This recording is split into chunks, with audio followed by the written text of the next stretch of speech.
Hello दोस्तों, यदि आप भी क्लास 12th में स्टडी कर रहे हैं और 22 जुलाई को फिजिक्स का जुलाई मासिक परीक्षा देने वाले हैं तो आपके लिए क्लास काफ़ी महत्वपूर्ण है। क्योंकि अभी के इस क्लास में हम लोग क्लास 12th के लिए फिजिक्स के क्वेश्चन पेपर देखेंगे जो 22 जुलाई को आप लोगों का जुलाई मासिक परीक्षा होने वाला है। तो यहाँ पर देख सकते हो क्लास 12th मासिक परीक्षा जुलाई 2024, क्लास 12th मंथली एग्जामिनेशन जुलाई 2024। ये फिजिक्स का क्वेश्चन पेपर है और 22 जुलाई को आप लोग का फिजिक्स और केमिस्ट्री का परीक्षा होगा। यहाँ पर आप लोग का फिजिक्स का विषय कोड 117 रहने वाला है और आप लोग का एग्जाम 50 नंबर का होगा। समय 1 घंटा 30 मिनट का रहेगा।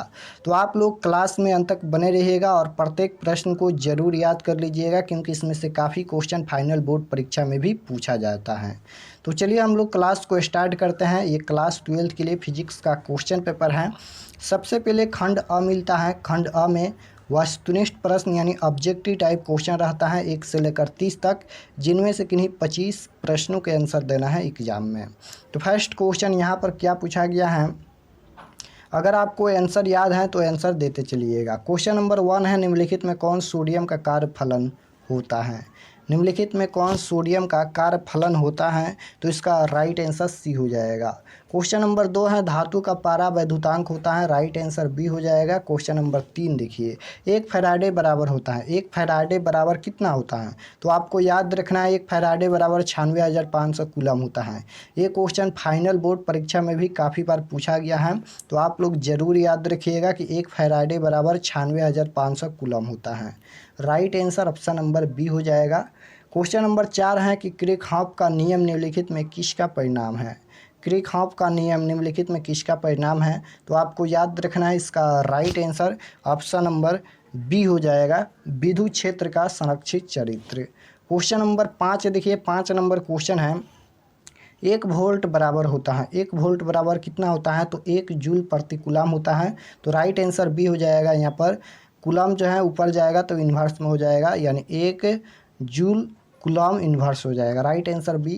क्वेश्चन नंबर देखिए 6 पूछा गया है कि 12 ओम प्रतिरोध का एक तार एक वृत्त के रूप में मोड़ दिया गया है, व्यास के किनारों के बीच का प्रतिरोध कितना होगा, तो 3 ओम हो जाएगा। Right answer option number A. Question number 7 पूछा गया है कि चुंबकीय आघूर्ण बढ़ाने से दोलन करते चुंबक का आवर्तकाल होता है, बढ़ता है या घटता है या नहीं बदलता है या इनमें से कोई नहीं।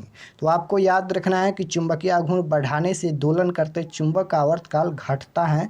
Right answer option number B हो जाएगा। क्वेश्चन नंबर 8 है, विद्युत चुंबकीय तरंग में विद्युतीय एवं चुंबकीय क्षेत्रों के बीच कलांतर होता है। विद्युत चुंबकीय तरंग में विद्युतीय एवं चुंबकीय क्षेत्रों के बीच कलांतर क्या होता है, तो पाई/2 होता है। आपको याद रखना है। Right answer option number B हो जाएगा, पाई/2। क्वेश्चन नंबर देख लीजिए, 9 नंबर क्वेश्चन है कि यदि प्रत्यावर्ती धारा और विद्युत वाहक बल के बीच फाई कोण का कलांतर हो तो शक्ति गुणांक का मान क्या होगा।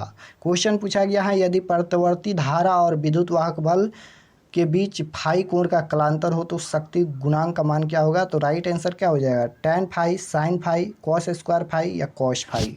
तो राइट आंसर क्वेश्चन नंबर 9 का ऑप्शन नंबर डी हो जाएगा। आपको याद रखना है cos फाई होता है। क्वेश्चन नंबर 10 है, प्रत्यावर्ती धारा परिपथ में अनुनाद की अवस्था में धारा और विद्युत वाहक बल के बीच का कलांतर कितना होता है, तो राइट आंसर ऑप्शन नंबर क्या हो जाएगा, 10 नंबर क्वेश्चन का राइट आंसर डी हो जाएगा, 0। क्वेश्चन नंबर देखिए 11 पूछा गया है, प्रतिघात का मात्रक है। प्रतिघात का मात्रक क्या होता है, तो प्रतिघात का मात्रक आपको याद रखना है ओम होता है। प्रतिरोध का भी मात्रक क्या होता है, ओम होता है, या प्रतिघात का मात्रक भी ओम होता है। क्वेश्चन नंबर देख लीजिए 12 पूछा गया है, तप्त तार एमीटर मापता है प्रत्यावर्ती धारा का। तो राइट आंसर क्वेश्चन नंबर 12 का ऑप्शन नंबर सी हो जाएगा, मूल औसत वर्ग मान। क्वेश्चन नंबर 13 पूछा गया है, आभासी धारा होती हैं। आभासी धारा होती हैं किसके बराबर होती हैं, तो राइट आंसर क्वेश्चन नंबर 13 का सी हो जाएगा, शिखर धारा √2। क्वेश्चन नंबर 14 पूछा गया है, प्रत्यावर्ती धारा के मूल माध्य वर्ग मान और इनके शिखर का मान अनुपात होता है। तो इसका right answer option number B हो जाएगा, यहाँ पर 1/√2।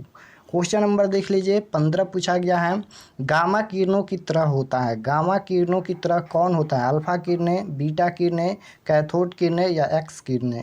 तो राइट आंसर क्वेश्चन नंबर 15 का ऑप्शन नंबर डी हो जाएगा, एक्स किरणें होती हैं। Right answer D. Question number 16 पूछा गया है, पूर्ण आंतरिक परावर्तन के लिए क्रांति कोण अधिकतम होगा जबकि किरण जाती हैं। कांच से पानी में, या कांच से वायु में, या हीरे से वायु में, या पानी से वायु में? तो राइट आंसर क्वेश्चन नंबर 16 का क्या हो जाएगा? तो 16 नंबर क्वेश्चन का आंसर आपको याद रखना है, ऑप्शन नंबर ए हो जाएगा यहाँ पर, कांच से पानी में। कांच से पानी में आपको याद रखना है, option number A. Question number 17 पूछा गया है। देखिए 17 नंबर क्वेश्चन है, एक माध्यम से दूसरे माध्यम में जाने पर प्रकाश किरण मुड़ जाती हैं। किरण के मुड़ने को क्या कहा जाता है? एक माध्यम से दूसरे माध्यम में जाने पर प्रकाश की किरण मुड़ जाती हैं। किरण के मुड़ने को क्या कहा जाता है? तो आपको याद रखना है, क्या कहा जाता है? अपवर्तन कहा जाता है। राइट आंसर सी हो जाएगा। क्वेश्चन नंबर 18 है, एक लेंस की फोकस दूरी 20 सेंटीमीटर है तो इसकी क्षमता क्या होगी? क्षमता बताना है। तो इसकी क्षमता जो हो जाएगी, क्या हो जाएगी? ऑप्शन नंबर यहाँ पर डी हो जाएगी, 5 dioptre. Right answer option number D. Question number देखिए 19 पूछा गया है, F1 तथा F2 फोकस दूरी के दो पतले लेंस एक दूसरे के संपर्क में स्थित हैं। संयुक्त लेंस की फोकस दूरी क्या होगी? संयुक्त लेंस की फोकस दूरी पूछा गया है तो इसका right answer option number D हो जाएगा, F1 F2 बटा F1 plus F2। Right answer D हो जाएगा। क्वेश्चन नंबर 20 पूछा गया है, निम्नलिखित में कौन संबंध प्रकीर्णित प्रकाश की तीव्रता आई और प्रकाश का तरंगदैर्घ्य लैम्ब्डा के लिए सही है? तो राइट आंसर क्वेश्चन नंबर 20 का ऑप्शन नंबर डी हो जाएगा यहाँ पर, option number D. Question number देखिए 21 पूछा गया है, एक दीर्घ दृष्टि दोष वाले व्यक्ति को आवश्यकता होती है। दीर्घ दृष्टि दोष वाले व्यक्ति को कौन सी लेंस की आवश्यकता होती है? तो देखिए दीर्घ दृष्टि दोष या दूर दृष्टि दोष एक ही होता है, आपको याद रखना है। तो दीर्घ दृष्टि दोष पूछा जाएगा तो उत्तल लेंस की आवश्यकता होती है, और निकट दृष्टि दोष के लिए अवतल लेंस की आवश्यकता होती है। दोनों याद रखिएगा। क्वेश्चन नंबर देखिए 22 पूछा गया है, निम्नलिखित में कौन ऊंचाई ट्रांसफार्मर के लिए सही है? तो राइट आंसर क्वेश्चन नंबर 22 का ऑप्शन नंबर बी हो जाएगा, बी राइट आंसर हो जाएगा। क्वेश्चन नंबर 23 है, इलेक्ट्रॉन का विशिष्ट आवेश होता है।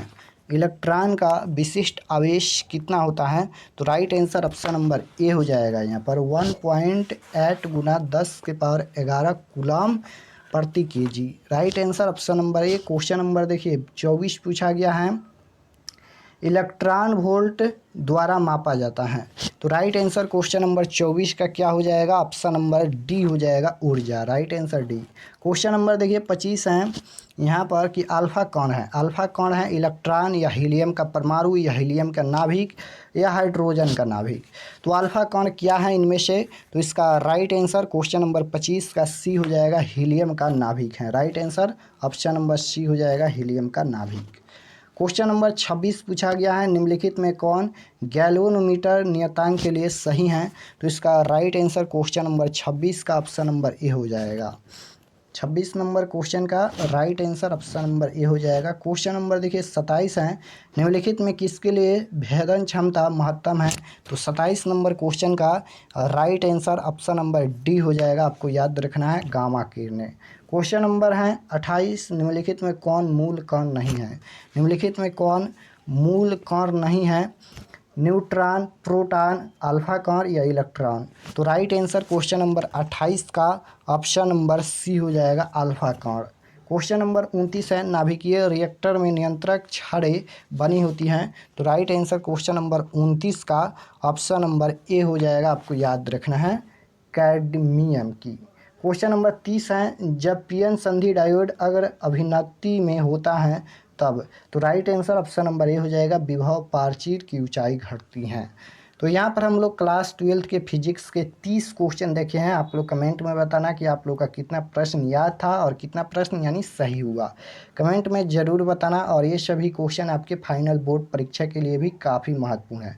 तो ये क्लास केवल मंथली एग्जाम के लिए नहीं है, आप लोग ज़रूर याद रखिएगा, ये फाइनल बोर्ड परीक्षा के लिए भी काफ़ी महत्वपूर्ण ये सभी क्लास हैं। तो आप लोग क्लास ज़रूर ज्वाइन कीजिएगा, और इसका सब्जेक्टिव क्वेश्चन भी अपलोड होगा अगर आप लोग कमेंट करेंगे तो। कमेंट में बताना। मिलते हैं नेक्स्ट क्लास में, चैनल को ज़रूर सब्सक्राइब कर लेना।